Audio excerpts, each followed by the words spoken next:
আসসালামু আলাইকুম। আজকে আমি আপনাদের সাথে শেয়ার করব সানার বরফি বা সানার সন্দেশ।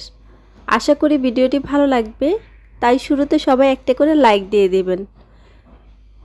এই সন্দেশ খেতে কিন্তু দারুণ টেস্টি। চলুন আমরা রেসিপিতে ফিরে যাই। আমি ফার্স্টেই একটা ফ্রাই প্যান বসিয়ে দিয়েছি, তার মধ্যে হাফ কাপের মতো চিনি দিয়ে দিচ্ছি। আমি চিনিটাকে ক্যারামেল করে নিব। আর আমার কাছে কিন্তু সানা আছে, তাই সানা তৈরি আমার করতে হবে না। আর আপনারা কিন্তু সানাটা তৈরি করে নেবেন যাদের কাছে সানা নেই। তো এই তো চিনিটাকে ক্যারামেল করে নিচ্ছি। ভাজতে ভাজতে কালারটা দেখতেই পাচ্ছেন চেঞ্জ হয়ে যাচ্ছে। এতে আমি কোনো পানি অ্যাড করিনি। ক্যারামেলটা কিন্তু হয়ে গেছে। এখন এর মধ্যে পানি অ্যাড করে দিব। আর বেশিক্ষণ জ্বালাবো না, কারণ না হলে পুড়ে যাবে।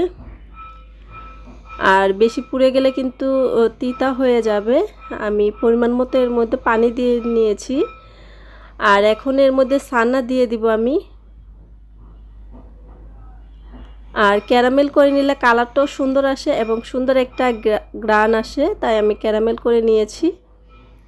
চাইলে কিন্তু ক্যারামেল ছাড়াও করা যাবে। আমি একটা এলাচ দিয়ে দিলাম এর মধ্যে ফ্লেভারের জন্য। এখন কিছুটা লবণ দিয়ে দিলাম।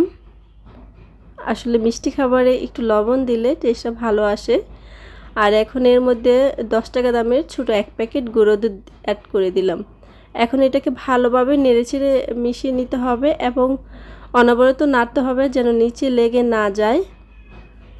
পানিটা কিন্তু একবারে শুকিয়ে নিতে হবে। দেখতেই পাচ্ছেন পানিটা একবারে শুকিয়ে গেছে, তাই পেঁচুলাতে লাগছে না। আর এর মধ্যে কোনো পানি থাকা যাবে না। এখন আমি এটা চুলা থেকে নামিয়ে নিলাম। একদম সহজভাবে রেসিপিটা দেখানো ট্রাই করেছি। আপনারা চাইলে কিন্তু এভাবে বানিয়ে নিতে পারবেন।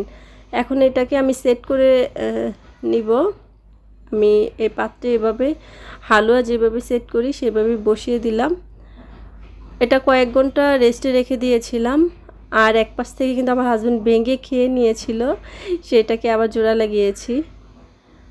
তাই তো আমি একটা ছুরির সাহায্যে কেটে নিলাম বড় বড় টুকরো করে। এইভাবে বানিয়ে রেখে দিতে পারবেন, 2 দিন পর্যন্ত খেতে পারবেন বানিয়ে। কেমন লেগেছে আজকের রেসিপি অবশ্যই জানাবেন কমেন্ট করে। সবাই ভালো থাকেন। আল্লাহ হাফেজ।